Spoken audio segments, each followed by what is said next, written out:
slippers ain't gonna wear because they're so neat.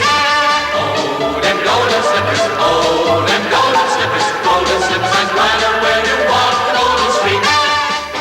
We went to 1,000 names, and all of a sudden I said, what would you give a baby? And she said, a slipper. And I said, what sort of a slipper? She said, a golden slipper. I said, no need to say any more. That's the name that I was looking for, and that will do. George Ryder's long-time dream of a classic race for the Sydney Turf Club to hang its hat on finally came true in 1957, and as luck would have it, the Golden Slipper's first winner was arguably its greatest. The brilliant Todman won by 8 lengths, still the biggest winning margin ever.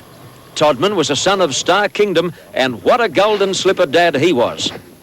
The next 4 Golden Slipper winners were also sons or daughters of Star Kingdom, but not only that, the 1958 winner Skyline and the 1960 winner Sky High were full brothers, the only time that has happened in the history of the race. The last furlong of the Golden Slipper, Sky High. Mully draws the whip again, Sky High forging away from Winona Girl, and it's Sky High's Golden Slipper. Golden slippers ain't gonna wear because they're so neat. Oh, them golden slippers, oh, them golden slippers. Shows the way at the ledger from April Wonder, followed then by on the outside Grammar Lad looking the big treasure. Golden Slipper Day 1962, and if it was your birthday that day, you must have backed the Golden Slipper winner.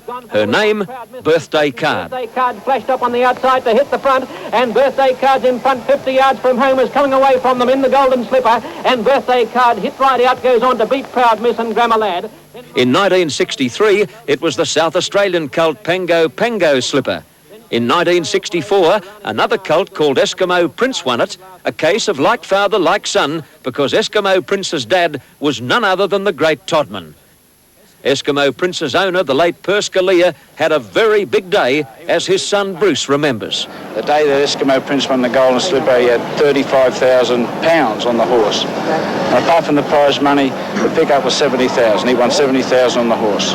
Naturally, he was jubilant, and at the presentation, a few of his mates from over the crowd said, how about buying us a drink purse? And he just threw some cash over to him, and everyone was happy.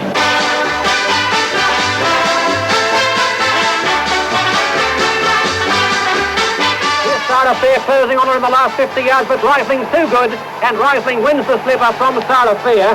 1966 was to provide the famous combination of Bart Cummings and Roy Higgins with their first Golden Slipper winner. Higgins was aboard the Cummings-trained Storm Queen.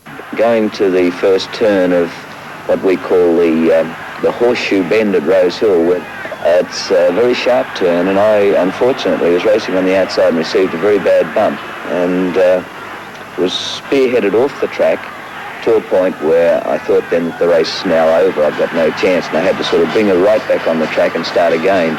But she was such a super filly that she was able to overcome these difficulties, probably give them something like 10 or 15 lengths at the 200 metres, and get up and win, beat a horse called Academy Star in a photo finish. Them golden slippers, oh, them golden slippers ain't gonna wear because they're so neat.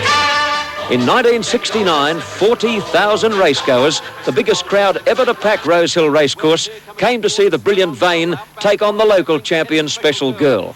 But it was no contest. But it's all Vane with a half furlong to go. The Victorian champion has the local idol beaten to a frazzle, and Vane races home to win the Golden Slipper.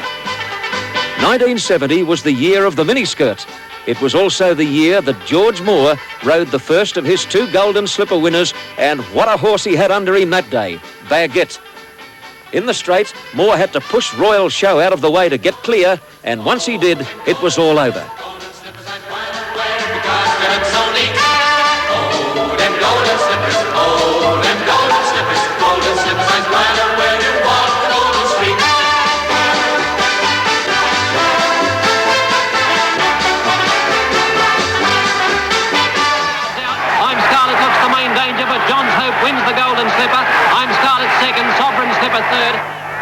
For many punters, 1973 was a Golden Slipper they'd rather forget.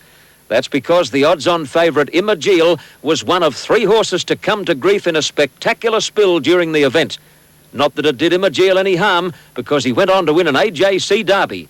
But it was Taunton and Slipper in 73, and another one for Bart Cummings and Roy Higgins.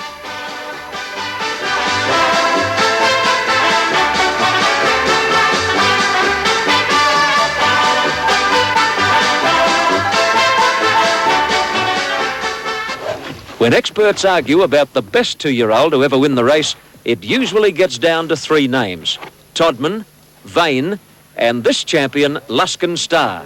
In 1977, he put up perhaps the greatest Golden Slipper performance to date, coming from behind and smashing the race record. But here comes Luskin Star. Luskin Star, the Newcastle colt, with the blazing saddles in one stride.